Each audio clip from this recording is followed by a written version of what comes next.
আচ্ছা দেখো আমাদের আহ, এই যে টপিকটা তড়িৎ বিশ্লেষ্য কোষ, আমরা যে তড়িৎ বিশ্লেষণ পড়েছিলাম ক্লাস 10-এ, এই তড়িৎ বিশ্লেষণ সেটাও একটা কোষ। এখানে পার্থক্য কি, এটা একটা পাত্রেই করা হয়। দেখো একটা পাত্রেই আমরা এই ক্যাথোড অ্যানোড দিয়ে এই কোষটা বানাই। ওকে, তো এখানে বলা হচ্ছে যে যে কোষে তড়িৎ শক্তি, আমরা এটা অবশ্য প্রথম ক্লাসে আলোচনা করেছিলাম, তড়িৎ বিশ্লেষ্য কোষ আর গ্যালভানিক কোষের মধ্যে তুলনা করেছিলাম। যে কোষে তড়িৎ শক্তি প্রয়োগ করে রাসায়নিক বিক্রিয়া ঘটানো হয়। আমি ব্যাটারির সাহায্যে তড়িৎ শক্তি প্রয়োগ করে রাসায়নিক বিক্রিয়া ঘটাই, অর্থাৎ এখানে তড়িৎ শক্তি রাসায়নিক শক্তিতে রূপান্তরিত হয়। তড়িৎ শক্তিটা রাসায়নিক শক্তিতে রূপান্তরিত হয়, রাসায়নিক বিক্রিয়া ঘটে মানে কি রাসায়নিক শক্তিতে রূপান্তরিত হবে। তো সেই রকম কোষকে তাহলে আমরা কি বলবো, তড়িৎ বিশ্লেষ্য কোষ। উদাহরণ বলতে পারি কি, গলিত NaCl, copper sulphate, sodium hydroxide ইত্যাদি একটা দ্রবণ করবে। আমি নোটে ঠিক করে দেবো, পরে তোমাদের একটা নোট করে দেবে, কিছু জায়গায় স্পেলিং ভুল আছে। এটা ক্লাসটা হয়ে যাওয়ার পরে আরো যদি কিছু নোটে ভুল ধরা পড়ে একবারে ফাইনালি তোমাদের নোটটা দিয়ে দেবে। কেউ যদি নোট প্রিন্টিং করো তাহলে সবসময় মনে রাখবে, একটা ক্লাসটা হয়ে যাওয়ার পরে তুমি হয়তো ক্লাস নোটটা রাখতে পারো কাছে, না না খুব একটা মিস্টেক হয় না। যেটা হয় তুমি সেটা প্রিন্টিং করে নিলে তাহলে সেটা তুমি আহ, ঠিক করে দিই, মানে পেন দিয়ে ঠিক করে দিই। তাহলে আমি উদাহরণে কি বললাম না, গলিত NaCl, copper sulphate, sodium hydroxide ইত্যাদি দ্রবণ দ্বারা গঠিত তড়িৎ বিশ্লেষক কোষ। আমরা দেখবো যে বিভিন্ন দ্রবণ বানিয়ে তড়িৎ বিশ্লেষ্য পদার্থের দ্রবণ বানিয়ে আমরা তড়িৎ বিশ্লেষণ করি কিভাবে, এবং তাতে ক্যাথোডে কি বিক্রিয়া ঘটে, অ্যানোডে কি বিক্রিয়া ঘটে, সেটা আমরা পরে দেখব। আচ্ছা, তড়িৎ বিশ্লেষণ কোষের গঠনটা কিভাবে করি, তাহলে এখানে একটা তড়িৎ বিশ্লেষ্য কোষে বাইরে থেকে কি করা হয়, ব্যাটারির মাধ্যমে ভোল্টামিটারের এই কোষটাকে কি বলে, ভোল্টামিটার।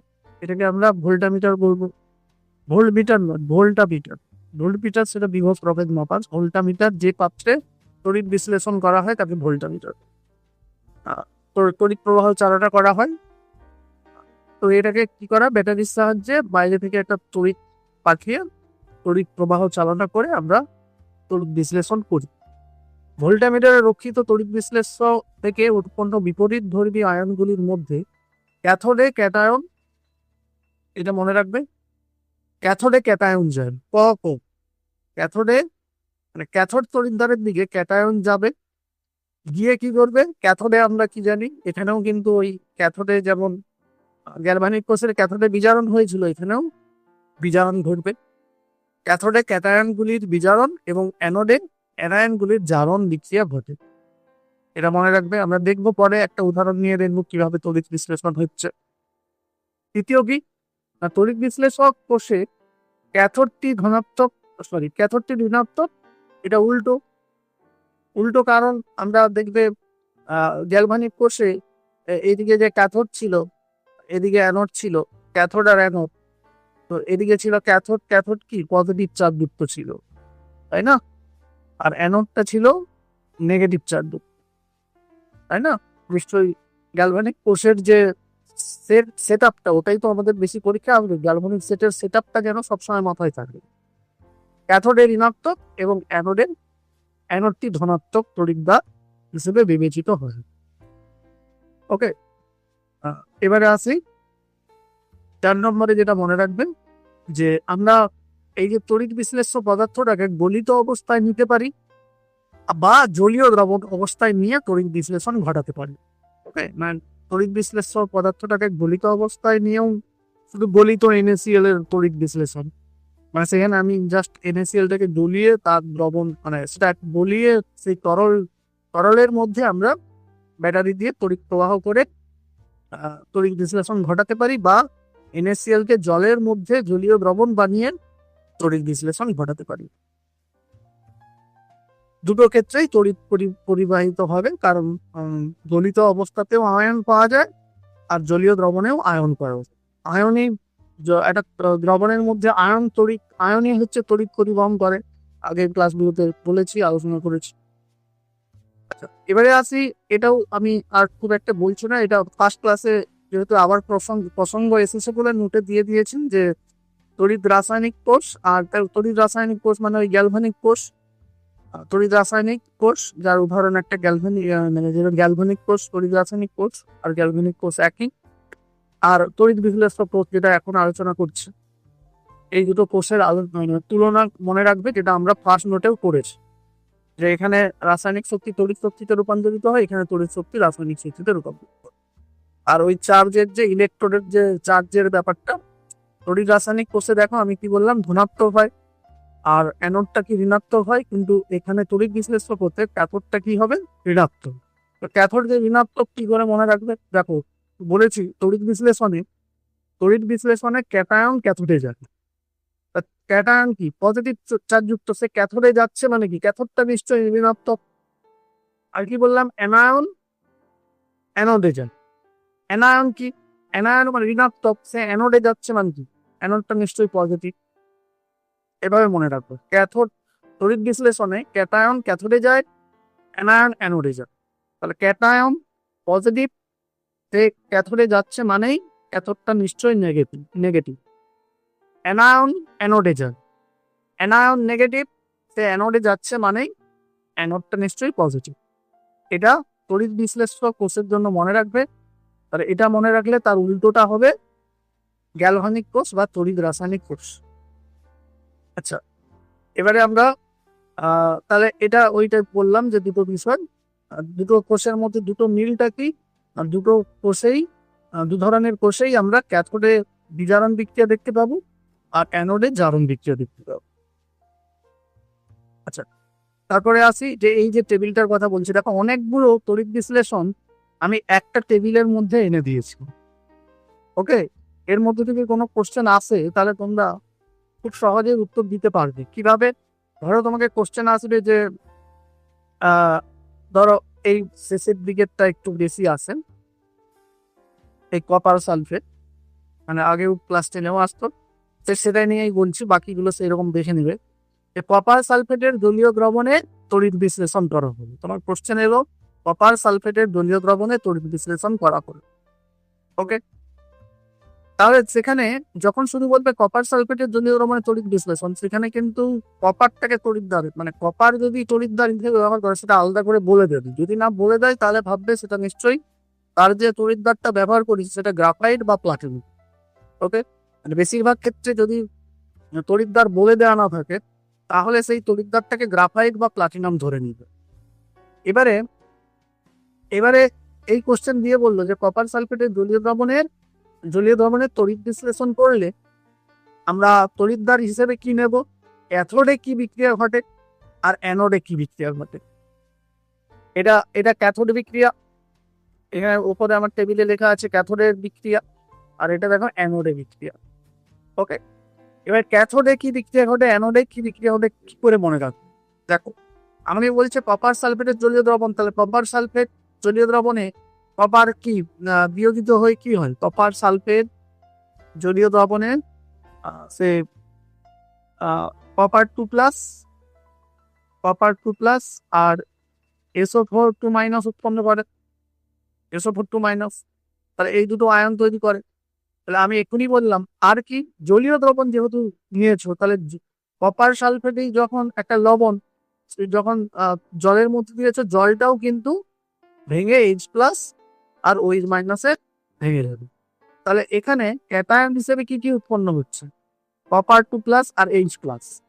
অ্যানায়ন হিসেবে কি কি উৎপন্ন হচ্ছে, মানে এই যখন তুমি কপার সালফেটের জলীয় দ্রবণ নিয়েছো, জলীয় দ্রবণ তৈরি করেছো, সেখানে আমি কি কি আয়ন পাবো, তাহলে ক্যাটায়ন হিসেবে কপার আর H+ পাবো, কপার 2+ আর H+, আর অ্যানায়ন হিসেবে কি পাবো, SO4 2- আর OH-।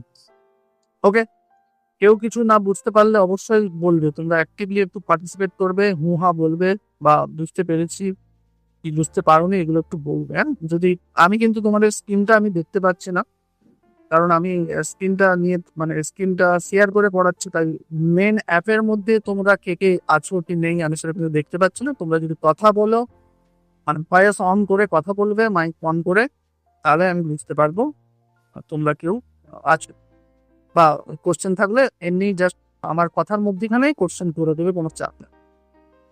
আচ্ছা, OH মাইনাস SO4 2 মাইনাস। তাহলে এই অ্যানায়ন গুলো আছে, এই ক্যাটায়ন গুলো আছে। এবারে এই ক্যাটায়নের মধ্যে কার পজিটিভ চার্জ বেশি? 2 প্লাসের। দেখবে যার পজিটিভ চার্জ বেশি সে ক্যাটায়নের দিকে তার যে এই গতি মানে এবারে দুজন যখন দুটো ক্যাটায়ন হয়ে গেল তার মধ্যে কম্পিটিশন হবে ক্যাথোডে যাওয়ার। কে বললাম ক্যাটায়ন ক্যাথোডে যায়, ক্যাথোডে যাওয়ার কম্পিটিশন কপার 2 প্লাস করবে আর H প্লাস করবে। তাহলে কম্পিটিশনে কে জিতবে? কপার 2 প্লাস, কারণ তার পজিটিভ চার্জটা বেশি আছে বলে তার আয়নীয় যে গতিবেগ, ক্যাটায়নের গতিবেগ, যত চার্জ বেশি থাকবে তার গতিবেগ তত বেশি হবে। তাই কি সেই রেসে কপার 2 প্লাস জিতে গিয়ে কপারে মানে ক্যাথোডে কপার 2 প্লাস গুলোই যাবে। তাহলে কপার 2 প্লাস ক্যাথোডে গিয়ে যাবে কি ঘটায়? ক্যাথোডে গিয়ে কি বললাম? বিজারণ ঘটায়। দেখো ক্যাথোডে সে কপার 2 প্লাস যাচ্ছে কারণ তার ইলেকট্রন দরকার। তাহলে সেই ইলেকট্রনটা গ্রহণ করে কপার সলিড হয়ে গেল বা কপার ধাতুতে পরিণত হয়ে গেল। অর্থাৎ ক্যাথোডের যে তড়িৎদ্বার আছে এই তড়িৎদ্বারের উপরে কপার জমা।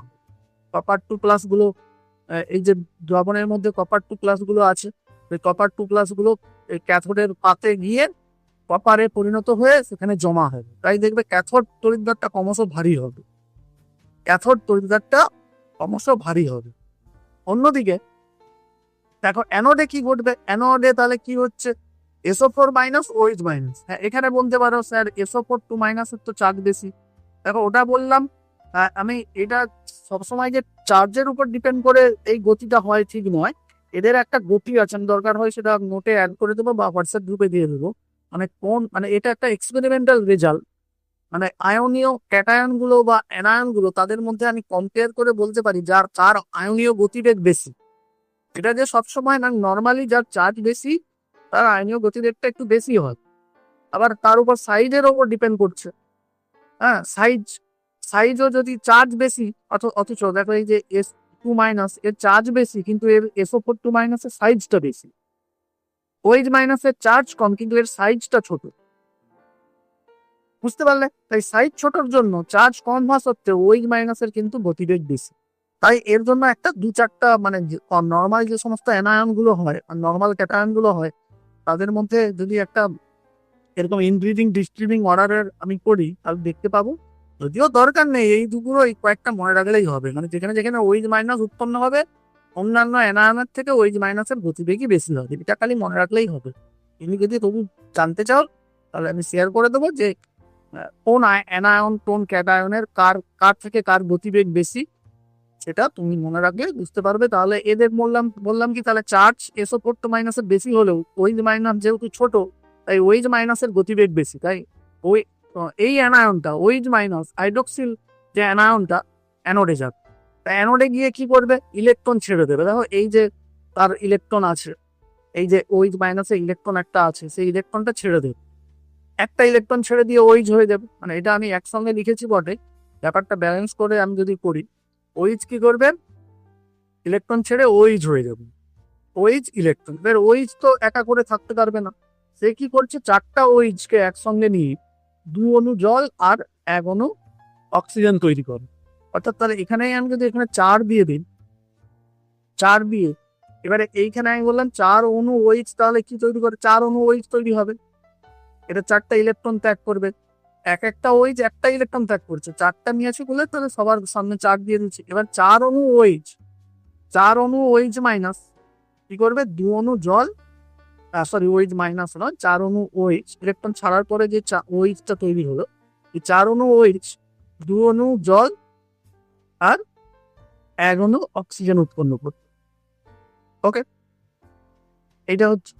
তাহলে একসঙ্গে তাই লিখে দিচ্ছি, দেখো বিক্রিয়াটা একসঙ্গে। তাই আমি কিভাবে লিখলাম যে এই যে মানে ওই রকম আর আলাদা না করে এই যে 4OH মাইনাস মাইনাস, এটা এই 4টা ইলেকট্রনটা এদিকেও লিখতে পারো, কিন্তু এখানে আমি -4 ইলেকট্রন করে দিলাম। এবারে 4টা OH মানে 2 অণু জল আর 1 অণু অক্সিজেন। তাহলে এখানে বেসিক্যালি কি হচ্ছে? অ্যানোডে অক্সিজেন গ্যাস উৎপন্ন হচ্ছে।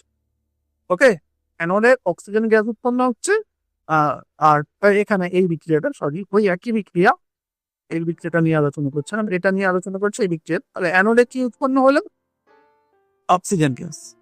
ওকে, আর ক্যাথোডে কি তৈরি হলো? কপার ধাতু। ওকে, কপার ধাতুর প্রেসিপিটেশন করবে, প্রেসিপিটেশন। মানে ওই কপারের ওই ক্যাথোড তড়িৎদ্বারের উপর কপারের একটা আস্তরণ তৈরি হবে, সেটা আসছি পরে, মানে কপার গুলো জমা হবে আপাতত। যদিও এখানে বেশি জমা হবে না, কারণ এখানে একটা দ্রবণের মধ্যে কপার সালফেট কতটা এমন আছে, সেই যতগুলো কপার 2+ আছে ততগুলোই জাস্ট কপার তড়িৎদ্বারে মানে ক্যাথোড তড়িৎদ্বারে কপারের প্রেসিপিটেশন তৈরি, সেটা নিশ্চয় খুব একটা বেশি হবে না। একটা দ্রবণের মধ্যে কপার 2+ আয়ন তো আর খুব একটা বেশি নয়। একটু পরে দেখবো যে কপার 2+ সব শেষ হয়ে যাবে, আর তার তড়িৎ বিশ্লেষণ প্রক্রিয়া শেষ হয়ে যাবে। ওকে, মানে তাহলে কন্টিনিউ করার জন্য এই যে একটা কন্ডিশন আছে, এইটাই আমরা ক্লাস 10-এও এটা একটু বুঝতে তোমাদের অসুবিধা হতো, এখানে একটু বোঝার চেষ্টা করো।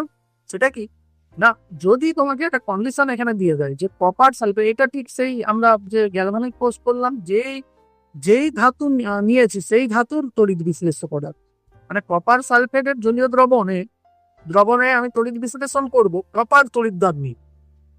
যেই ধাতুর তড়িৎ বিশ্লেষ্য পদার্থ সেই ধাতুর তড়িৎদ্বার যদি নিয়ে তড়িৎ বিশ্লেষণ করি, তখন কিন্তু একটু আলাদা কিছু ঘটবে, বিশেষত অ্যানোডে আলাদা বিক্রিয়া ঘটবে। এটা তো এগুলো তো অ্যানোড বিক্রিয়া, তো অ্যানোডে আলাদা বিক্রিয়া ঘটবে, সেই আলাদা বিষয়টা আমরা নিয়ে একটু বুঝবো। তাহলে একই রকম, তাহলে যখন আমি কপার সালফেটের জলীয় দ্রবণ নিয়ে তড়িৎ বিশ্লেষণ করছি, ওখানেও তাহলে এই ক্যাটায়ন উৎপন্ন হচ্ছে আর এই অ্যানায়ন উৎপন্ন হচ্ছে। ওকে, তাহলে এখানেও ক্যাটায়ন, এই দুজন ক্যাটায়নের মধ্যে কপার 2+, তাহলে ক্যাথোডে গিয়ে কি ইলেকট্রন গ্রহণ করে কপারের পদক্ষেপ ফেলবে, কপারের তড়িৎদ্বারে কপার জমা হবে।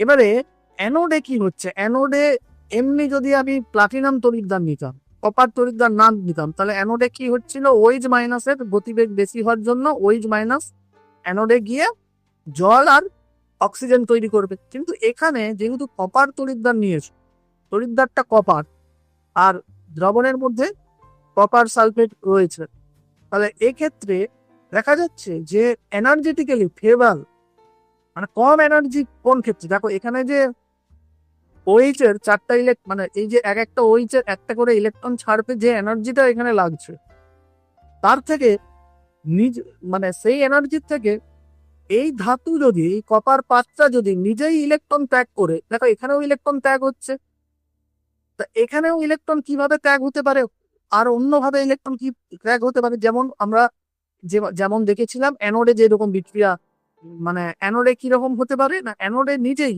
এই কপারে নিজে দুটো ইলেকট্রন ত্যাগ করে কপার 2+ হয়ে দ্রবণে চলে আসবে। এখানেও তো ইলেকট্রন ত্যাগ হচ্ছে, অর্থাৎ এখানেও আমার কি হচ্ছে, জারণ ঘটছে, অ্যানোডে জারণ ঘটছে। তাহলে শুধু কি আমি কি বললাম, হওয়ার কথা ছিল, আমি আবার বলছি, হওয়ার কথা ছিল ওইচ মাইনাস ইলেকট্রন ত্যাগ করবে, ওইচ মাইনাসটা ইলেকট্রন ত্যাগ করে ওইচ হয়ে যাবে, কিন্তু এখানে হচ্ছে কপার ইলেকট্রন ত্যাগ করে কপার 2+ হয়ে যাচ্ছে।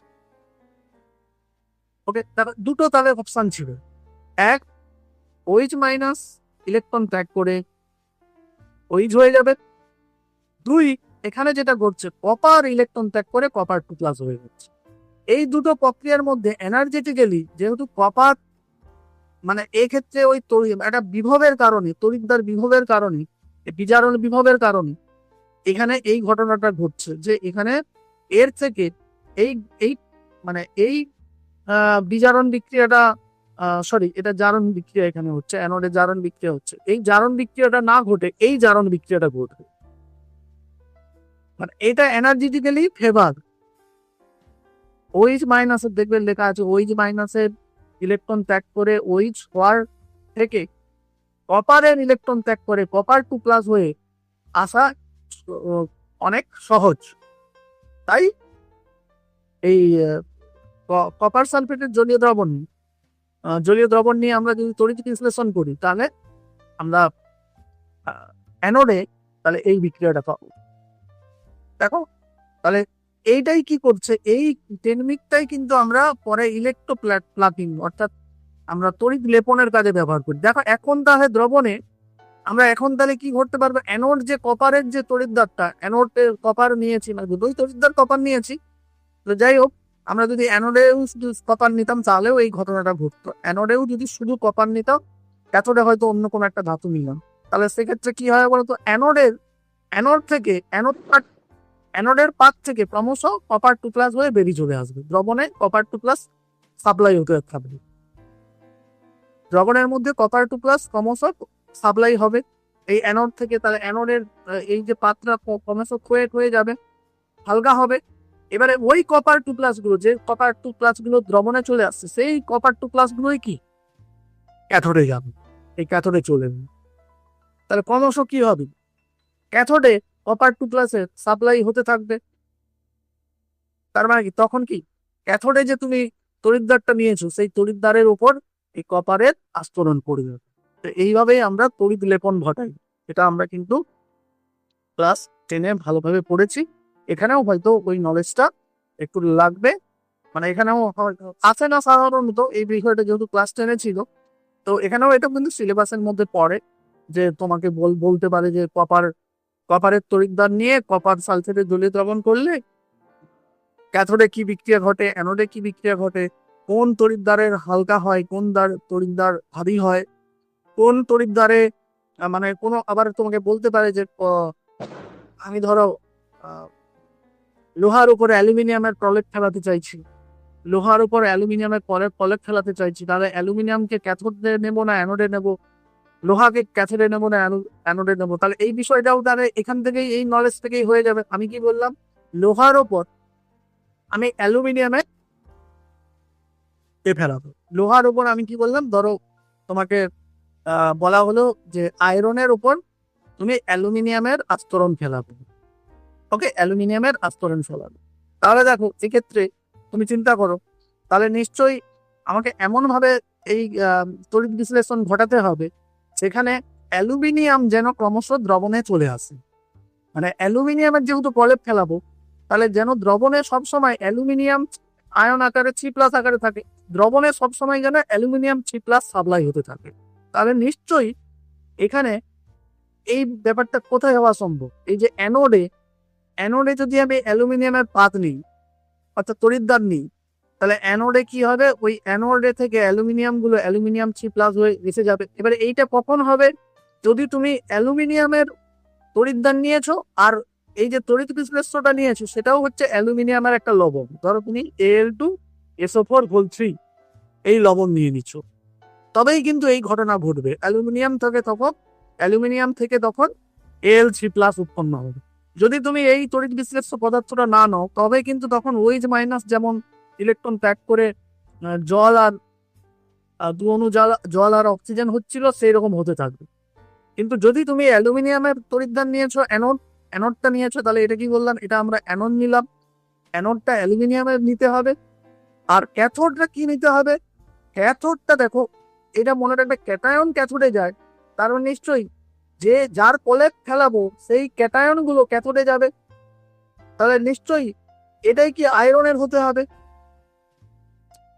ক্যাথোডটা তাহলে কি, ক্যাথোডটা আয়রনের হতে হবে। তাহলে এই অ্যালুমিনিয়াম 3+ গুলো এই ক্যাথোডের উপরে গিয়ে কি প্রলেপ ফেলাবে, ক্যাথোডের এই অ্যালুমিনিয়াম 3+ গুলো ক্যাথোডে গিয়ে কি ঘটে, ক্যাথোডে হচ্ছে আমার বিজারণ বিক্রিয়া ঘটবে, এই অ্যালুমিনিয়াম হয়ে যাবে, অ্যালুমিনিয়াম ধাতু হয়ে যাবে।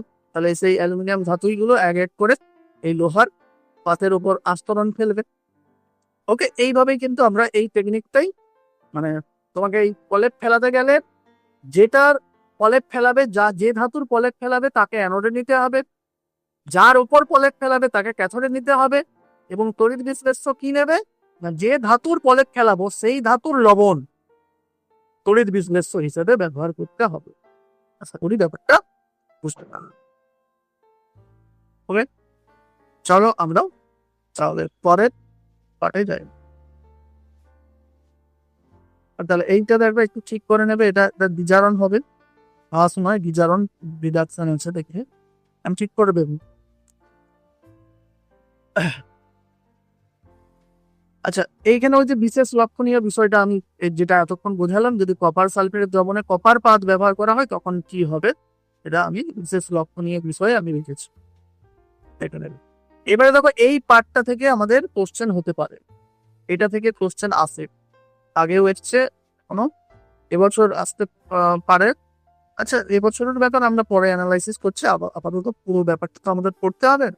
তো ফ্যারাডের তড়িৎ বিশ্লেষণ সূত্র, তো এরা একবারে সহজ, একটু সিম্পল করে পড়ে নেবে। ফ্যারাডের দুটো সূত্র আছে। ফ্যারাডে আসলে কি করছে বলতো, ফ্যারাডের সূত্রটা কি সংক্রান্ত, তড়িৎ বিশ্লেষণ সংক্রান্ত সূত্র। মানে কি, ফ্যারাডের তো আরো সূত্র আছে ফিজিক্সের, তো তড়িৎ বিশ্লেষণ সংক্রান্ত সূত্র। এই সূত্রে কি তিনি বলেছেন, তিনি দুটো সূত্র দিয়ে এক্সপ্লেন করেছেন এই যে তড়িৎ বিশ্লেষণ ঘটাচ্ছে, তড়িৎ বিশ্লেষণে কি ঘটছে। তড়িৎ বিশ্লেষণে দুটো ঘটনা ঘটছে। এক, হয়তো এক হচ্ছে ক্যাথোডে, দেখো ক্যাথোডে কোনো একটা ধাতু, মানে কোনো একটা আয়ন, ধরো কপার টি প্লাস, সে ইলেকট্রন গ্রহণ করে কপারে মুক্ত হচ্ছে। কপারে মুক্ত হচ্ছে মানে কি, কপারে পরিণত হয়ে যাচ্ছে কপার ধাতুতে। আবার অ্যানোডে দেখতে পাচ্ছি যে ধরো আমি কপার নিয়েছি, দ্রবণটা নিয়েছি কপার সালফেটে, সেক্ষেত্রে এই কপার অ্যানোড থেকে কপার টু প্লাস আয়ন হয়ে দ্রবণে চলে আসছে। তাহলে আমি বলতে পারি কপার থেকে কপার টু প্লাস হয়ে দ্রবণে মিক্স হচ্ছে। তাহলে মানে এই যে কি পরিমাণ কপার, মানে কি পরিমাণ কপার ক্যাথোডে জমা হচ্ছে, বা কি পরিমাণ কপার টু প্লাস দ্রবণে চলে আসছে, সেই যে পরিমাণটা ডিপেন্ড করে কিছু বিষয়ের উপর। মানে ধরো নিশ্চয়ই ডিপেন্ড, প্রথমে বুঝতে পারছো আমি তো এটা ব্যাটারি দিয়ে তড়িৎ প্রবাহ করে আমি এটা তড়িৎ বিশ্লেষণ ঘটাচ্ছি।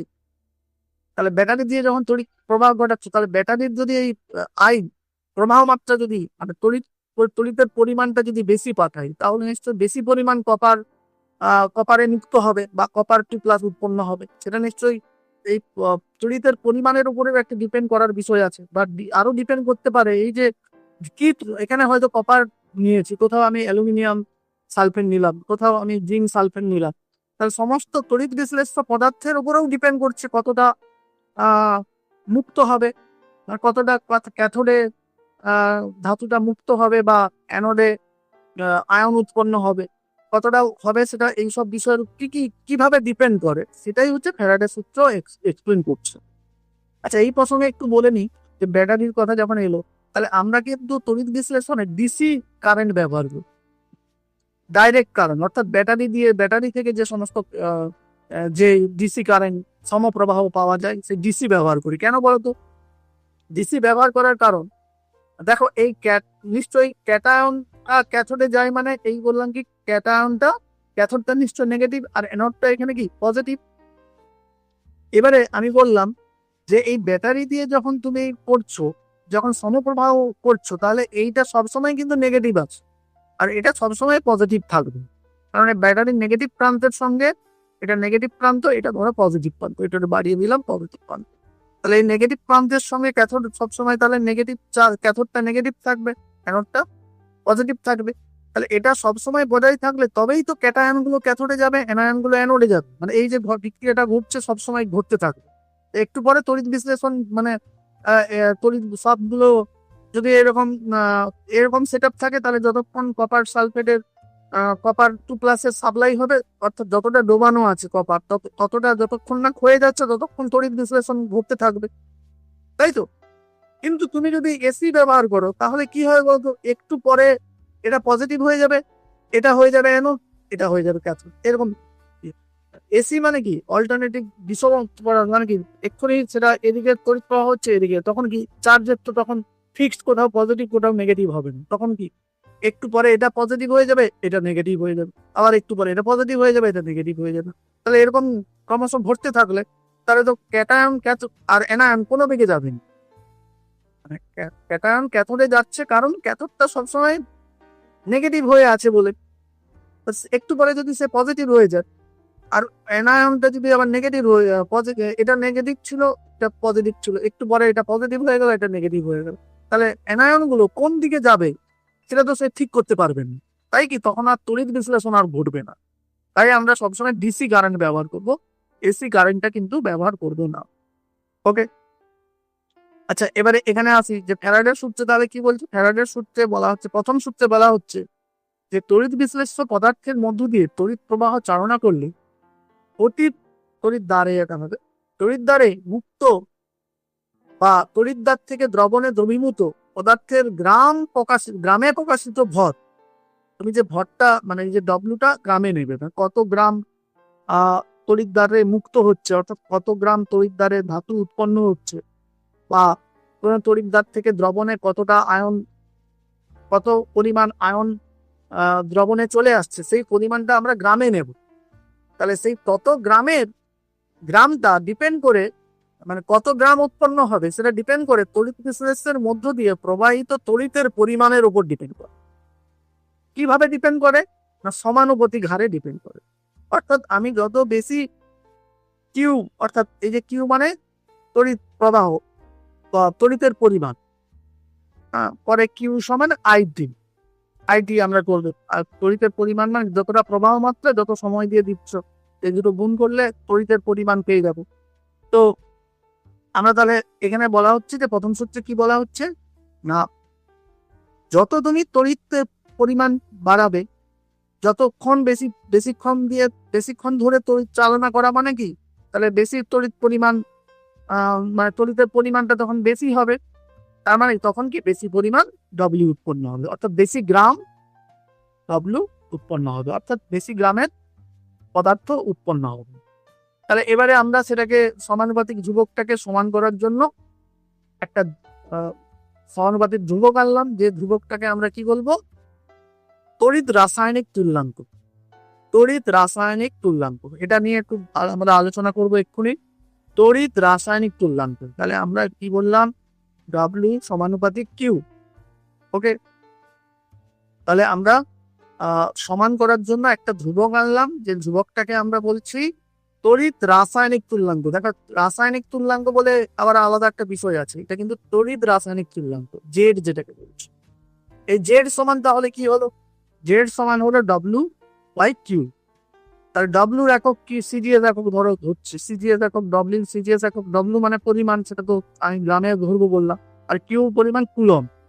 হ্যাঁ, তাহলে কি একক হলো গ্রাম পার কুলম। ওকে, গ্রাম পার কুলম।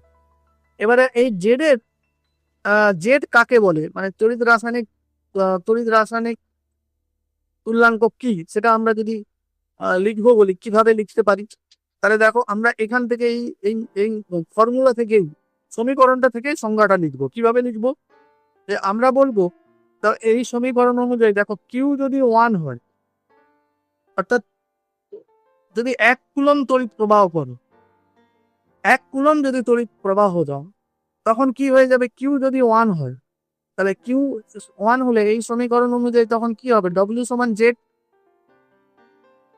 এটাকেই আমি সংজ্ঞা ইউজ করবো, কি বলবো, যদি 1 কুলম তড়িৎ প্রবাহ করা হয়, 1 কুলম তড়িৎ প্রবাহে যত গ্রাম পদার্থ তড়িৎ দ্বারে মুক্ত বা তড়িৎ দ্বার থেকে দ্রবণে দ্রবীভূত হয়, তাকে তড়িৎ রাসায়নিক তুল্যাঙ্ক বলে। ওকে, 1 কুলম যদি তুমি তড়িৎ প্রবাহ করো, তবে যত গ্রাম তড়িৎ দ্বারে মুক্ত হয়, বা দুটো অপশন আছে, তড়িৎ দ্বারে মুক্ত হয় বা তড়িৎ দ্বার থেকে দ্রবণে দ্রবীভূত হয়। আয়নের ক্ষেত্রে দ্রবীভূত হয়, আর ধাতুর ক্ষেত্রে মুক্ত হয়। তত গ্রাম এই কি বলবো, তার তড়িৎ রাসায়নিক তুল্যাঙ্ক বা জেড। ওকে, আচ্ছা, ফ্যারাডের দ্বিতীয় সূত্রে আসি। ফ্যারাডের দ্বিতীয় সূত্রেও ওই রকম, জাস্ট কতটা পরিমাণ, মানে কত পরিমাণ তড়িৎ বিশ্লেষ্য পদার্থ মুক্ত হবে বা দ্রবণে আয়ন আকারে পাওয়া যাবে, সেই তত গ্রাম, তার উপর ডিপেন্ড করে না, যে তড়িৎ বিশ্লেষ্যটা পদার্থটা নিয়েছো তার রাসায়নিক তুল্যাঙ্কের উপর ডিপেন্ড করে। রাসায়নিক তুল্যাঙ্ক, দেখো এই যে রাসায়নিক তুল্যাঙ্ক, এই রাসায়নিক তুল্যাঙ্কের আরেকটা নাম কি, তুল্যাঙ্ক ভার, ই দিয়ে যেটাকে প্রকাশ করি, ই। তাহলে এখানে এই জন্য বলা হচ্ছে যে ডব্লিউ সমানুপাতিক ই। এবারে এখানে একটু আলাদা হবে, সেটাকে আমরা একটু এক্সপ্রেস করছি। এখানে বলা হচ্ছে কি, যদি আলাদা আলাদা পরিমাণ, মানে আলাদা আলাদা তড়িৎ বিশ্লেষ্য পদার্থ নাও, তাহলে ধরো একটা নির্দিষ্ট তড়িৎ বিশ্লেষ্য পদার্থের ক্ষেত্রে W1 পদার্থ মুক্ত হয়েছে, তাহলে সেই W1 পরিমাণটা তার তুল্যাঙ্ক ভারের সমানুপাতিক আর একটা তড়িৎ বিশ্লেষ্য পদার্থ, আর একটা অন্য তড়িৎ বিশ্লেষ্য পদার্থ, তার পরিমাণটা ধরো W2, এই W2 পরিমাণ কার উপর সমানুপাতিক? তার তুল্যাঙ্ক ভারের উপর সমানুপাতিক। তাহলে এইটাকে এবার যদি দুটোকে বাই করি, তাহলে তখন এবার আমি সমান, এর ক্ষেত্রেও কি একটা ধ্রুবক ছিল, এর ক্ষেত্রেও ধ্রুবক ছিল, সেই ধ্রুবকটা কেটে গিয়ে কি, তাহলে আমরা সেই ইকুয়েশনটা কি পাবো না, W1 বাই W2 সমান E1 বাই E2। এটা আমরা এই ইকুয়েশনটাও ইউজ করতে পারি। এখানে আলাদা করে কোনো, যেহেতু এটা দুটো অনুপাতের বিষয়, সেই অনুপাতের বিষয় বলে আর আমি এখানে সমানুপাতিক ধ্রুবক আর ব্যবহারও হচ্ছে না, এটা জাস্ট এইরকম ভাবে এক্সপ্রেস করা হয়। ফ্যারাডের দ্বিতীয় সূত্রটাকে আমরা এইভাবে এক্সপ্রেস করব। ওকে, চলো এবারে যেটা আসে পরীক্ষায়ও আসতে পারে, এসেছিল বোধহয়, আমি এখানে সালটা দিকে ভুলে গেছি। ফ্যারাডের প্রথম আর দ্বিতীয় সূত্রের সমন্বয়, এটা আসতে পারে কোনো সালে, অনেক পুরোনো দিনে, মানে 2000 সালের আগে, 2000 সালে দেখবে প্রাইমারি টাইপিং বেরোলে সেই সালের কোশ্চেন গুলো করার দরকার নেই। নতুন সিলেবাস তো তোমাদের 2014 পর থেকে হয়েছে না, 2014 বলবে 14, ওই সময় থেকেই করো, ওর পরের কোশ্চেন গুলোই করো। ফ্যারাডের প্রথম আর দ্বিতীয় সূত্রের সমন্বয়, তাহলে দেখো এখানে আমরা কি করব না, জাস্ট ওই সূত্রগুলো লিখবো। প্রথম সূত্র অনুযায়ী এটা পাচ্ছি, দ্বিতীয় সূত্র অনুযায়ী কি পাচ্ছি, এটা পাচ্ছি। তাহলে দুটো সূত্রকে আমরা এক করলে কি দাঁড়াবে, দুটো সূত্রকে আমরা এক করব। তাহলে প্রথম সূত্রে আমরা কি পাচ্ছি, W সমানুপাতিক Q। এখানে নিশ্চয়ই ইটা স্থির, অর্থাৎ একটা নির্দিষ্ট একটা নির্দিষ্ট তুল্যাঙ্ক ভরের পদার্থ নিয়েই আমি এই প্রথম সূত্রটা পাচ্ছি। দ্বিতীয় সূত্রে কি, W সমানুপাতিক E, আর তখন যে নির্দিষ্ট পরিমাণ তড়িৎ প্রবাহ করছি, নির্দিষ্ট পরিমাণ তড়িৎ দিচ্ছে, অর্থাৎ Q স্থির। এবারে এই দুটো, এটা এটা ফার্স্ট ল থেকে পাচ্ছি, এটা ফার্স্ট ল থেকে পাচ্ছি, এটা সেকেন্ড ল থেকে পাচ্ছি। তাহলে দুটো ইকুয়েশনকে আমরা যদি এক করি, তাহলে দুটো ইকুয়েশনকে এক করলে কি দাঁড়াচ্ছে, W সমানুপাতিক Q ইন্টু E। ওকে, তাহলে W সমানুপাতিক QE। ওকে, এবারে এইখানে আমরা যদি সমানটা করার জন্য একটা নতুন ধ্রুবক আনবো, এই সমন্বয় সূত্রের নতুন ধ্রুবকটা কি, 1/x। দেখো এখানে কিন্তু নিচে f দেওয়া হচ্ছে, এটা একটা সমানুপাতিক, এখানে 1/f-টা একটা সমানুপাতিক ধ্রুবক। দেখো এখানে 1/f হলো সমানুপাতিক ধ্রুবক, যেখানে f-টা কি, ফ্যারাডে, 1 ফ্যারাডে সমান 96,500 কুলম্ব, এটা সংখ্যা। তাহলে এখানে ধ্রুবক 1/f। তাহলে এই যে সূত্রটা আমাদের কিন্তু কাজে লাগবে, এই সূত্র দিয়ে অঙ্ক এসেছে, আমরা দেখবো কি অঙ্ক এসেছে এখান থেকে। তাহলে একটা কোশ্চেন দেখো, এই যে মক টেস্টে ছিল বোর্ডের, 1 ফ্যারাডে কাকে বলে, মানে ফ্যারাডের সংজ্ঞা পেন, ফ্যারাডে কি। দেখো তাহলে এই সূত্র থেকেই যাব, ফ্যারাডে কি না, যদি দেখো এইটা আমি তুল্যাঙ্ক ভার নিয়ে একটু আলোচনা করব এখন। আপাতত ভালো, তুল্যাঙ্ক ভার, যদি একটা তড়িৎ বিশ্লেষ্য পদার্থের তুল্যাঙ্ক ভারটা 1 গ্রাম তুল্যাঙ্ক ভার হয়, 1 গ্রাম তুল্যাঙ্ক ভার মানে তাহলে ইটা 1 হয়ে যাবে। ওকে, তো 1 গ্রাম তুল্যাঙ্ক ভার হলে তখন কি হবে, তখন এই সূত্রটা দাঁড়াবে Q/F, W সমান Q/F। তাহলে সেটাই বলা হচ্ছে যে আমি যদি তড়িৎ বিশ্লেষণের সময় তড়িৎদ্বারে কোনো মৌলের 1 গ্রাম তুল্যাঙ্ক পরিমাণ উৎপন্ন হয়, মানে আমি এটা 1 হয়েছে মানে তড়িৎদ্বারে তাহলে কতটা গ্রাম তুল্যাঙ্ক পদার্থ উৎপন্ন হয়েছে, 1 গ্রাম তুল্যাঙ্ক। তাহলে 1 গ্রাম তুল্যাঙ্ক পরিমাণ পদার্থ উৎপন্ন হলে যে পরিমাণ তড়িৎ প্রয়োজন হয়, মানে 1 গ্রাম তুল্যাঙ্ক পরিমাণ তৈরি করতে, তাহলে এই 1 গ্রাম তুল্যাঙ্ক পরিমাণ, এটা নিশ্চয় 1 গ্রাম তুল্যাঙ্ক হয়েছে, তাহলে এটাও 1, এটাও 1। ওকে, তাহলে সেই 1 করতে গেলে যে পরিমাণ তড়িৎ পাঠাতে হবে, তখন কি এই কিউর পরিমাণটাই কি এফ হয়ে যাবে। দেখো আমি কিভাবে করছি, মানে এইটাকে তোমাকে আমি আবার একবার একটু বলছি। দেখো আমি যেই কি করলাম, ই সমান 1 করলাম, আমি বললাম যে আমার যে তড়িৎ বিশ্লেষ্য পদার্থটা উৎপন্ন হয়েছে, সেখানে 1 গ্রাম তুল্যাঙ্ক পরিমাণ পদার্থ উৎপন্ন হয়েছে। ওকে, তাহলে 1 গ্রাম তুল্যাঙ্ক তৈরি হওয়া মানে কি, এই যে ডব্লিউটা কি 1 হয়ে যাবে, ডব্লিউটাও 1, ইটাও 1, তখন কি হচ্ছে, তাহলে 1 সমান কিউ বাই এফ, এটাও 1 হয়ে গেল, ই তো 1 হয়ে গেল, তাহলে কি কিউ সমান এফ, তাই না, কিউ সমান ই। তাহলে সেটাই বলছি, তড়িৎ বিশ্লেষণের সময় তড়িৎ দ্বারে কোনো মৌলের 1 গ্রাম তুল্যাঙ্ক পরিমাণ পদার্থ উৎপন্ন করতে 1 গ্রাম পরিমাণ তড়িৎ উৎপন্ন 1 গ্রাম পরিমাণ পদার্থ উৎপন্ন করতে যে পরিমাণ তড়িৎ প্রয়োজন হয়, যে পরিমাণ তড়িৎ প্রয়োজন হয় সেটাকে কি বলে, তার ফ্যারাডে, সেটাকেই বলে 1 ফ্যারাডে। ওকে, 1 গ্রাম তুল্যাঙ্ক পরিমাণ তড়িৎ বিশ্লেষ্য পদার্থ মুক্ত করার জন্য বা 1 গ্রাম তুল্যাঙ্ক পরিমাণ পদার্থ তড়িৎ বিশ্লেষণে সময় তড়িৎদ্বার থেকে আয়নে পরিণত করার জন্য যে পরিমাণ তড়িৎ প্রয়োজন হয় সেই পরিমাণ তড়িৎকে 1 ফ্যারাডে বলে। একটু এটা দেখে নেবে, এটা কিন্তু পরীক্ষায় আসে, ফ্যারাডে কি বলে কোশ্চেন আসতে পারে। দেখো এরপরে আমি আরেকটা সম্পর্ক, যেটাও কিন্তু আমার ইম্পর্টেন্ট, সেটা হলো যে এফ, জেড আর ই এর মধ্যে সম্পর্ক। এফ অর্থাৎ Faraday, Faraday, Faraday, Z, Z বলতে রাসায়নিক তুল্যাঙ্ক, রাসায়নিক তুল্যাঙ্ক, সরি গ্রাম, রাসায়নিক তুল্যাঙ্ক তো এ বললাম, ইটা হচ্ছে রাসায়নিক তুল্যাঙ্ক, এটা কি জেড হচ্ছে তড়িৎ রাসায়নিক তুল্যাঙ্ক, তড়িৎ রাসায়নিক।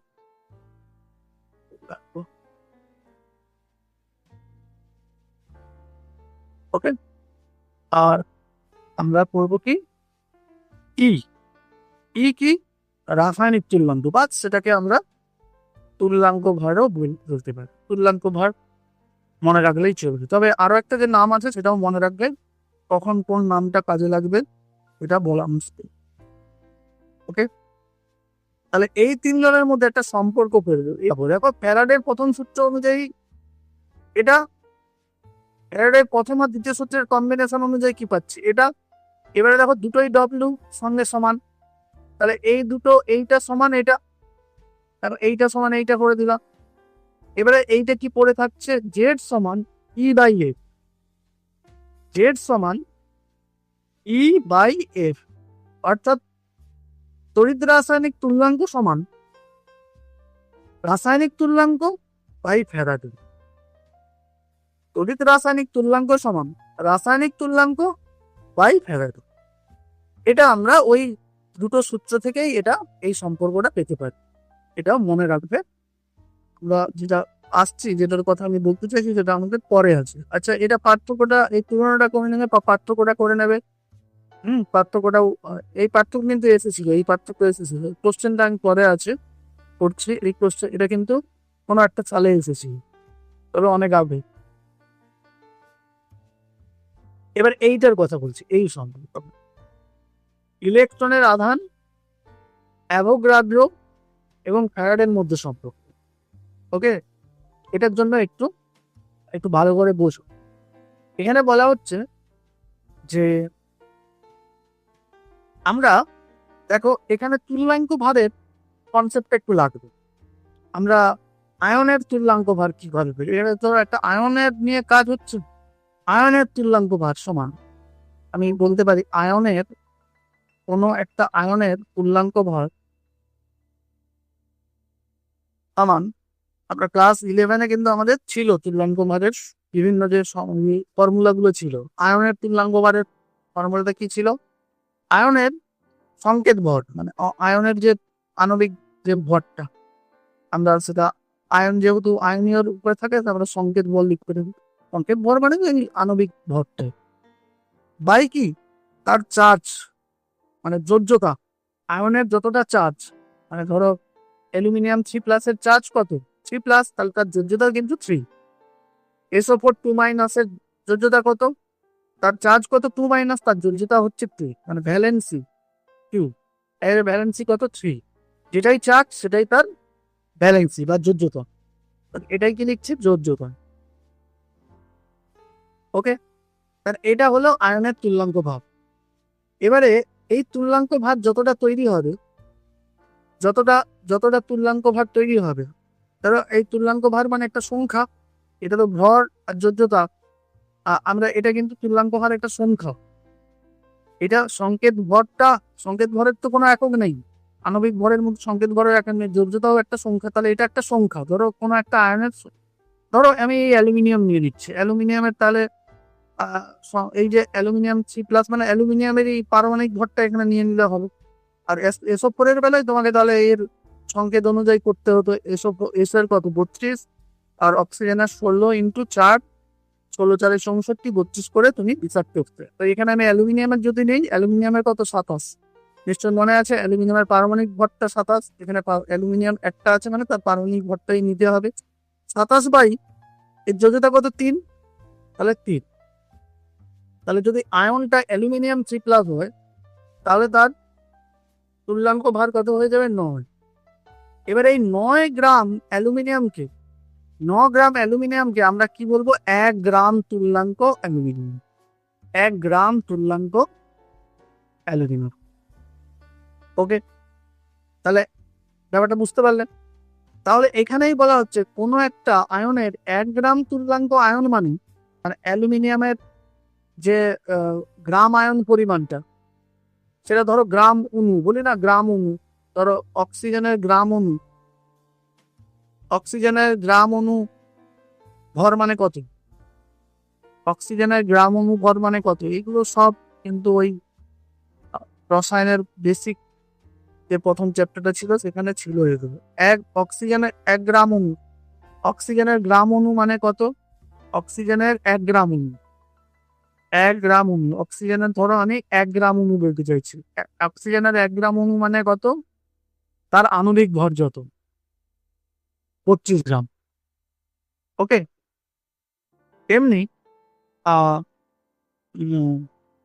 তাহলে এখানেও 1 গ্রাম অণু অক্সিজেন মানে তাহলে 25 গ্রাম। তাহলে এখানে যদি আয়নের ক্ষেত্রে বলা হয় অ্যালুমিনিয়াম আয়নের অ্যালুমিনিয়ামের এটা যেহেতু আয়ন, আর তো আর অণু বলতে পারবো না, তাহলে এর ক্ষেত্রে কি বলতে পারবো, আর শুধু যদি অ্যালুমিনিয়াম বলতাম, তাহলে শুধু অ্যালুমিনিয়ামের ক্ষেত্রে কি বলতাম, গ্রাম পরমাণু। এটা অণু বলে গ্রাম অণু বলছি, 1 গ্রাম পরমাণু, 1 গ্রাম পরমাণু। ওকে, 1 গ্রাম পরমাণু অ্যালুমিনিয়াম মানে কত গ্রাম, 27 গ্রাম। কি ওকে, কারণ মানে সেক্ষেত্রে গ্রাম অণু মানে তার আণবিক ভর, গ্রাম পরমাণু মানে তার পারমাণবিক ভর। তেমনি আমি এখানে একটু এটাই তাহলে এটা অনুযায়ী তাহলে কি হলো, 9 গ্রামটা 1 গ্রাম। তাহলে অ্যালুমিনিয়ামের গ্রাম অণু মানে কত, গ্রাম, অ্যালুমিনিয়াম যেহেতু 3+, যেহেতু আয়ন, তাহলে এর ক্ষেত্রে আর অণু বলবো না, কি বলবো, গ্রাম আয়ন, কিন্তু বিষয়টা একই থাকবে।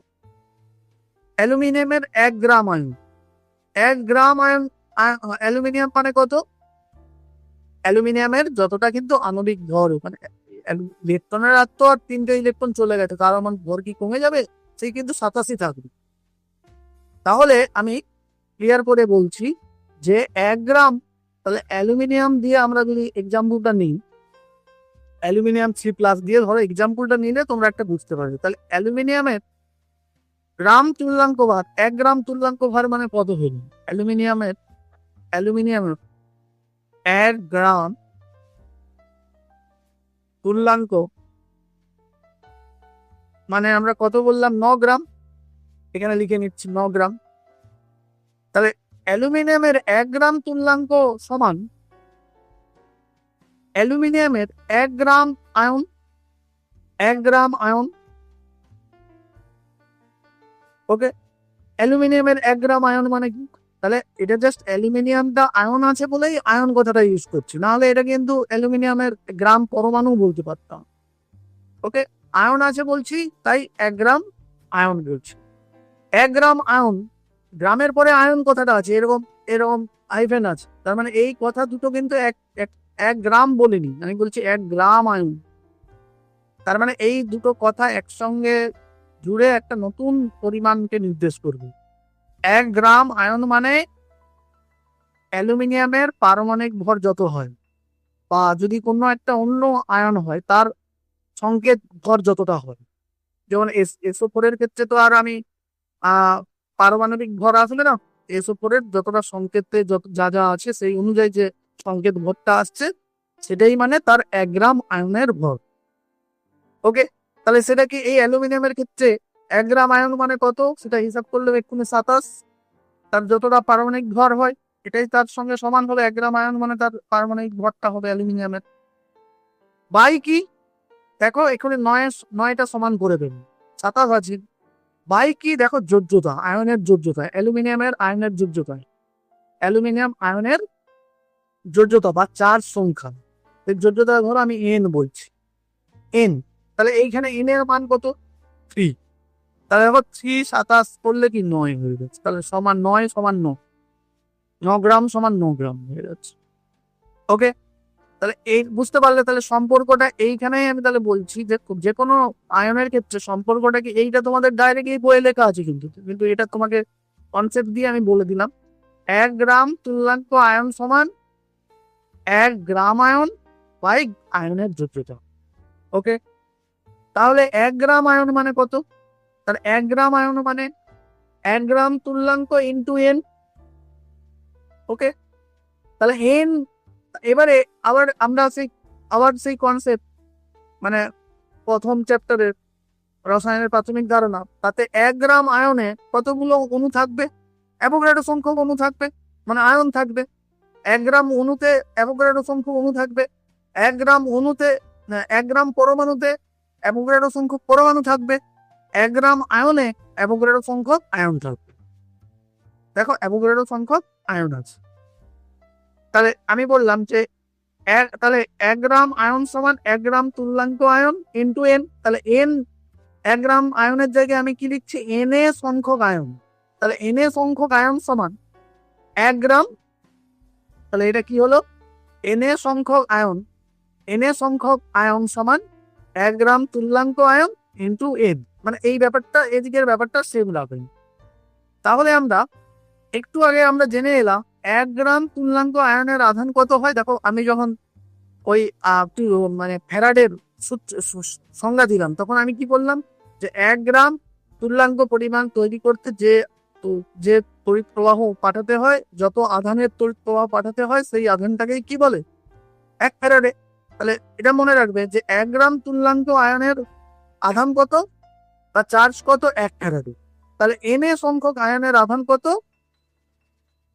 1 ফ্যারাডে ইন্টু এন, তাহলে বুঝতে পারলে, তাহলে এন এ সংখ্যক আয়নের আধান হলো 1 ফ্যারাডে ইন্টু এন, তাহলে সেটা অনুযায়ী তাহলে আমাদের দাঁড়াচ্ছে একটি আয়নের আধান কত হবে, তাহলে এন এ সংখ্যক আয়নের আধান কি বললাম ফ্যারাডে, 1 ফ্যারাডে ইন্টু এন, তাহলে একটা আয়নের কত হবে, একটা আয়নের আধান কত হবে ফ্যারাডে ইন্টু এন, এটা ছোট এন, এই এন মানে কি যোজ্যতা বা ওই চার্জ সংখ্যা বাই এন এ। ওকে, তাহলে এই যে সম্পর্কটা পেলাম, তাহলে এইটা এইটা আমরা পেলাম এন চার্জযুক্ত একটা আয়নের মোট, তাহলে তার চার্জ যদি এত হয় তাহলে সে নিশ্চয় চার্জ এতটা চার্জই একটা আয়নের চার্জ তাহলে কত বললাম এইটা এন এ সংখ্যক আয়নের চার্জ বললাম বা আধান বললাম এত, তাহলে একটা আয়নের চার্জ এত, তাহলে নিশ্চয়ই তড়িৎ বিশ্লেষণের সময় সে এতটা চার্জই ক্যারি করতে পারে, তার মাথায় যতটা চার্জ সে ততটাই চার্জ ক্যারি করবে, তাহলে সেই চার্জের পরিমাণ কত এইটা। ওকে, তাহলে সেই অনুযায়ী দেখো এখানে আমরা পেয়ে গেলাম যদি যদি যদি ওই আয়নটার যোজ্যতা যদি এন এর মান 1 হতো, অর্থাৎ আয়নটা যদি 1 ক্যাটায়ন যুক্ত হতো, অর্থাৎ 1 ক্যাটায়ন যুক্ত আয়ন কি বা 1 ক্যাটায়ন বা 1 অ্যানায়ন, ধরো এফ মাইনাস বা এন এ প্লাস, এগুলো কি একযোজী আয়ন, একযোজী আয়ন, তাহলে একযোজী আয়নের ক্ষেত্রে তখন কি হতো এফ বাই এন এ, এটার মান তো এন এর মান তো 1 হয়ে যাচ্ছে, তখন কি একটা একযোজী আয়নের আধান কতটা হতো F A by N A. এবার একটা একযোজী আধানের কি কতটা সংখ্যক চার্জ থাকে, এই একটা মাইনাস থাকে বা একটা প্লাস থাকে, তাহলে সেই একটা প্লাস একটা মাইনাস সেই চার্জটাই কি এই কোনো একটা আয়নের এই চার্জটা কি একটা ইলেকট্রনের চার্জের সমান। এই Na প্লাস, এই প্লাস চার্জটা কি একটা ইলেকট্রনের চার্জের সমান, কিন্তু এখানে প্লাসের ক্ষেত্রে এর শুধু মানে চার্জটা সামনে নেগেটিভ এসে যাবে। তাহলে সেটা কিন্তু এই যে চার্জটা একটা ইলেকট্রনের সমান, তাই আমরা ঘুরে বলতে পারি যে এখান থেকে আমরা মানে এই সমীকরণ থেকে আমরা একটা ইলেকট্রনের চার্জ কত হবে সেটা কিন্তু জেনে যাচ্ছি।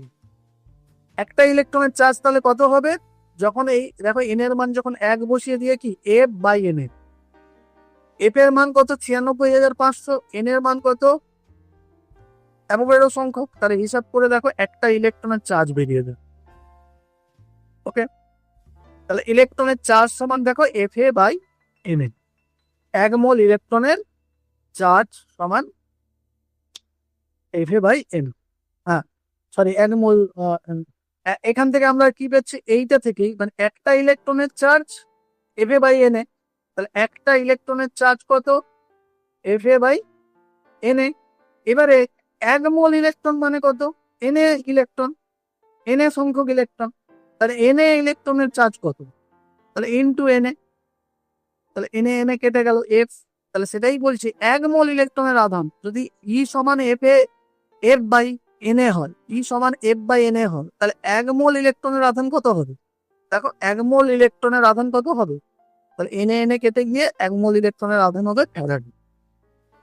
ওকে, 1 ফ্যারাডে, 1 মোল ইলেকট্রনের আধান 1 ফ্যারাডে। দেখো এই ছোট ছোট জ্ঞানগুলো আমাদের কিন্তু যেটা বোল্ড লেটারে লেখা আছে এগুলো মনে রাখবে, যে 1 মোল ইলেকট্রনের আধান 1 ফ্যারাডে, এইটা বললাম এন চার্জযুক্ত আধানের এই, এগুলো কিন্তু একটু মনে রাখবে, ছোট ছোট অঙ্ক করার ক্ষেত্রে আমাদের কিন্তু এই ধারণাগুলো লাগবে। দেখো এখানে অঙ্কগুলো এই 24-এ অঙ্ক এসেছে, এই অঙ্ক বুঝতে পারলে কিনা দেখে বলবে, আমি এখানে আর আলোচনা করছি না। দেখো মডেল কোশ্চেনেও অঙ্ক আছে একটা, এই মডেল কোশ্চেনের আলোচনাটা আমরা পরে যখন করবো, পরের ক্লাসে আমরা সেখানে আলোচনা করবো এই কোশ্চেনগুলো, ওখানে আলোচনা। ওকে, চলো এবারে আসছি ব্যাটারি। এই ব্যাটারি পার্টটা একটু, এখানে ম্যাথমেটিক্যাল কোনো ব্যাপার নেই, জাস্ট থিওরিটিক্যাল, তবে আমি সুন্দরভাবে তোমাদের নোট করে দিয়েছি, এই নোটের বাইরে আশা করি আসবে না, আশা করি না আসবে না, এই নোটের বাইরে আসবে না। তো এখানে ওই প্রাথমিক ব্যাটারি কি এটা বলার কিছু নেই, নোট দেখেই তোমরা কভার করে নিতে পারবে। প্রাথমিক ব্যাটারিতে কি বিক্রিয়াগুলো একমুখী হয়, তাই মানে ব্যাটারি মানে ওই যে জাস্ট আমরা মানে যে ব্যাটারিগুলো আমরা ইউজ করি, মানে ইউজ করি বলতো আমরা আগে পুরোনো যে টর্চ লাইট বা এখন যে তোমার রিমোটের লাইট, ঘড়ির ব্যাটারি, এগুলো কি প্রাথমিক ব্যাটারি। কারণ এই ব্যাটারিকে একবার চার্জ শেষ হয়ে গেলে মানে একবার পুরোনো হয়ে গেলে ফেলে দিতে হয়, কারণ সেটাকে আমি আবার চার্জ দিয়ে আবার পুনর্ব্যবহার করতে পারি না। তাহলে যে ব্যাটারির তড়িৎদ্বারগুলি বিক্রিয়াগুলো একমুখী, কারণ কি এখানে যে এই ব্যবহার করতে পারি না তার কারণেই হচ্ছে এর মধ্যে যে ক্যাথোড অ্যানোডে যে বিক্রিয়াগুলো হচ্ছে সেটা সবসময় একমুখী হওয়ার জন্য কি মানে কিছুদিন পরে সমস্ত বিক্রিয়াজাত বিক্রিয়াজাত পদার্থ হয়ে যাবে। এবারে বলো বিক্রিয়াজাত পদার্থ হয়ে গেলে তাহলে বিক্রিয়াটা তো কিছুদিন পরে সব বিক্রিয়কগুলো যখন বিক্রিয়াজাত পদার্থ হয়ে যাবে তখন তো আর বিক্রিয়া ঘটবে না, বিক্রিয়া শেষ হয়ে যাবে। তো বিক্রিয়া শেষ হয়ে গেলে আর নিশ্চয় ব্যাটারিটা আর কাজ করবে না। এটাই তাহলে প্রাথমিক ব্যাটারির শুষ্ক কোষ, ওই যে ড্রাই সেল যেটা আমরা ব্যবহার করি, লেগল্যান্সের কোষ এই রয়েছে। এবার নীলজল কোষ আর এই শুষ্ক কোষ সম্বন্ধে একটু জেনে নেবে। এটা একটু মানে এই যে প্রাথমিক ব্যাটারির উদাহরণ হিসেবে যে আমরা শুষ্ক কোষ বা ড্রাই সেল যেটা বলছি, সেই ড্রাই সেলের অ্যানোডে কি থাকে, ক্যাথোডে কি থাকে, এই ইনফরমেশনটা একটু জেনে নেবে, খুব একটা লাগে না, কিন্তু একটু চোখ বুলিয়ে নেবে। এবারে আসছে সেকেন্ডারি ব্যাটারি কি জাস্ট এর উল্টো, এটা কি হয় চার্জিং করতে পারি, মানে এর মধ্যে যে বিক্রিয়াগুলো স্বতঃস্ফূর্ত, ওখানেও বিক্রিয়াটা একমুখী ভাবে স্বতঃস্ফূর্ত ভাবে একমুখী ঘটছে, কিন্তু এখানে কি বিক্রিয়াটাকে আমরা আমাদের খুশি মতো আমরা রিভার্সিবল করতে পারি। মানে এটা আমরা মানে রিভার্সিবল বিক্রিয়া, অর্থাৎ আমরা সেটা আমরা বলছি পরপর আসছে কিভাবে আমরা রিভার্স করি, চার্জিং আর ডিসচার্জিং করে। তো এখানে এই ব্যাটারিতে কি বলা হচ্ছে না, যে ব্যাটারিতে স্বতঃস্ফূর্ত বিক্রিয়ায় শক্তি উৎপন্ন হওয়ার পর বাহ্যিক শক্তির সাহায্যে বিক্রিয়াজাত পদার্থকে পুনরায় বিক্রিয়ক, আমি যেটা বললাম একটা রিয়াক্ট্যান্ট প্রোডাক্ট হচ্ছে, তাহলে এটা যখন হচ্ছে তখন সেটাকে বল ডিসচার্জিং বলি। ডিসচার্জিং মানে যখন আমরা ব্যাটারিটা ইউজ করছি তখন আসলে কি হচ্ছে, ডিসচার্জ হচ্ছে। ডিসচার্জ হচ্ছে মানে কি হচ্ছে না, ওখানে যে রিয়াক্ট্যান্ট গুলো আছে সেগুলো প্রোডাক্টে পরিণত হচ্ছে। এবারে যখন আমরা চার্জিং করে প্রোডাক্টকে আবার রিয়াক্ট্যান্ট বাড়িয়ে দিতে পারি। যখন চার্জিং হচ্ছে তখন প্রোডাক্ট গুলো আবার রিয়াক্ট্যান্টে পরিণত হয়ে যাচ্ছে। তাহলে কি, যেই রিয়াক্ট্যান্ট গুলো আবার প্রোডাক্ট সবগুলো যখন হয়ে গেল, ব্যাটারির তাহলে চার্জিং কমপ্লিট হয়ে গেল, তখন কি আবার সেই ডিসচার্জ ঘটাতে পারবে, আবার সেই রিয়াক্ট্যান্ট প্রোডাক্ট যখনই হচ্ছে তখনই কি কারেন্ট, মানে তখন কারেন্ট সাপ্লাই পাওয়া যাচ্ছে। আর যখন আমি ব্যাটারিকে কারেন্ট দিচ্ছি তখন কি আবার চার্জিং হয়ে তখন প্রোডাক্ট আবার রিয়াক্ট্যান্ট হয়ে যাচ্ছে। তাহলে এইরকম ব্যাটারিকে আমরা বলবো সেকেন্ডারি ব্যাটারি। সেকেন্ডারি ব্যাটারি অনেকগুলো ব্যাটারি আছে, লেড অ্যাসিড ব্যাটারি আছে, নিকেল ক্যাডমিয়াম ব্যাটারি আছে, লিথিয়াম আয়ন ব্যাটারি। এইটা আমাদের সিলেবাসে অ্যাড হয়েছে, তো এইটা এবছরের জন্য ভেরি ভেরি ইম্পর্টেন্ট। আর নতুন অ্যাড হয়েছে মানে এখান থেকে একটা কোশ্চেন দিয়ে দিতে পারে। এবারে এটাও দেখো 2022-এ এসেছিল, এটা 2022-এ এসেছিল। 2022-এ কি এসেছিল, প্রাথমিক আর সেকেন্ডারি সেলের মানে ব্যাটারির তুলনা বা পার্থক্য এসেছে। দেখো পার্থক্য আমি অনেকগুলো পয়েন্ট দিয়ে বানিয়েছি, তোমাদের পার্থক্য খালি ওরকম একটা পার্থক্য লেখো, দুটো পার্থক্য লেখো থাকে। যদি ওরকম থাকে যে একটি পার্থক্য লেখো, তখন কি করবে, 2-3টে পার্থক্য একসঙ্গে লিখে দেবে। মানে একটা পয়েন্ট করে দুটো, একটা পার্থক্যই লিখবে কিন্তু তার মধ্যে 2-3টে পয়েন্ট যে বলবে এই প্রাথমিক ব্যাটারিতে বিক্রিয়াগুলি একমুখী, এই ব্যাটারিগুলি পুনরায় ব্যবহার করা যায় না, রিচার্জ করে পুনরায় ব্যবহার করা যায় না। এখানে বলবে যে এই ব্যাটারি দ্বিমুখী বা উভমুখী, এটা দ্বিমুখী না বলে উভমুখী কথাটা বলবেন, ওটা চেঞ্জ করে দেবো। দ্বিমুখীও বলতে পারেন, উভমুখী শব্দটা কেমিস্ট্রিকে বেশি মানানসই। তো বিক্রিয়াটি উভমুখী, বহুবার ব্যবহারযোগ্য, রিচার্জ করে বহুবার ব্যবহার করা যায়, এরকম দুটোকে একটা করে বলে দেবো। তাহলে এখানে আমি পার্থক্য অনেকগুলো পয়েন্ট দিয়েছি, 7টা পয়েন্ট, তোমরা একটু দেখে নিও। এবারে নতুন যেটা অ্যাড হয়েছে আমার লিথিয়াম, এটাও আমি বলে দিলাম যে চার্জিং কি ডিসচার্জিং কি। ডিসচার্জিং মানে ব্যাটারি থেকে স্বতঃস্ফূর্তভাবে শক্তি পাওয়া যাচ্ছে, আর চার্জিং মানে কি বাহ্যিক তড়িৎ শক্তি দিয়ে বিক্রিয়াকে বিপরীতমুখী চালনা করে ব্যাটারিকে পুনরায় শক্তি উৎপন্ন করতে সমর্থ করান, সেটাকেই বলে কি চার্জিং। এবারে আবার জ্বালানি কোষ বলে একটা কোষ আছে, এই কোষটা একটু জেনে নিও। জ্বালানি কোষ 2017-এ এসেছিল, এটাও আমাদের সিলেবাসে আছে। জ্বালানি কোষ কি না, এই কোষে কি করা হয়, জ্বালানির সাহায্যে যে দহন করে যে তাপ শক্তি উৎপন্ন হয়, সেই তাপ শক্তি থেকে আমরা তড়িৎ বানাতে পারি, তড়িৎ শক্তি উৎপন্ন করতে পারি।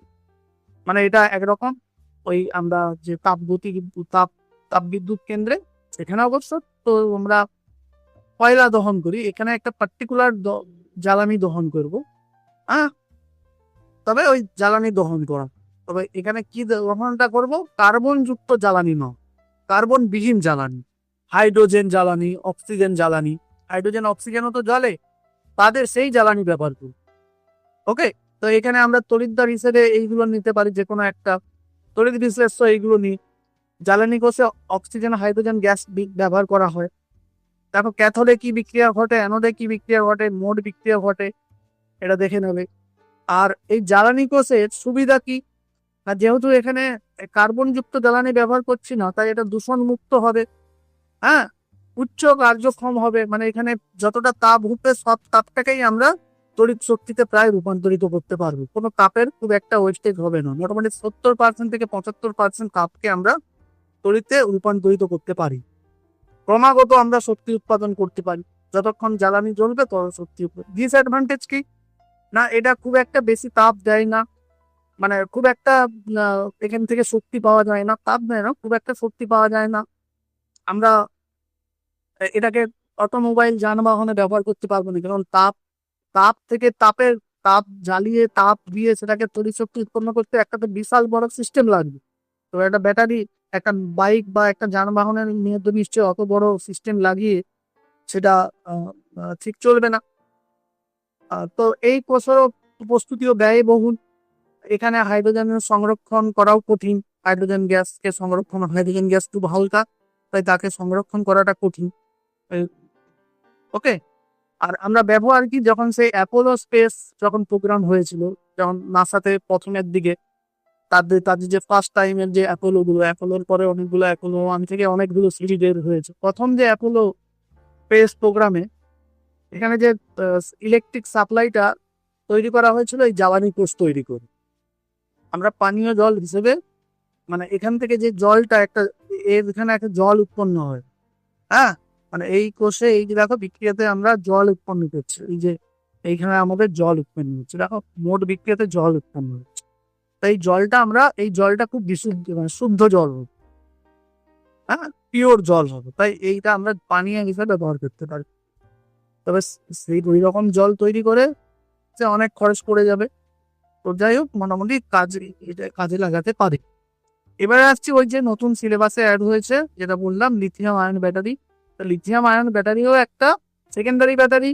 তো সেকেন্ডারি ব্যাটারির উদাহরণেই তো লিথিয়াম আয়ন ব্যাটারি দিলাম।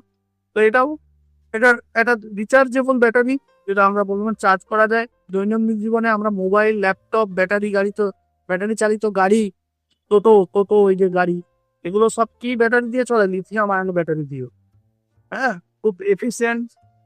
ওকে। তো এইগুলো আসছে, এইগুলো একটু দেখে নেবে। এবার এরও তুমি সুবিধা অসুবিধাগুলো পড়ে নেবে।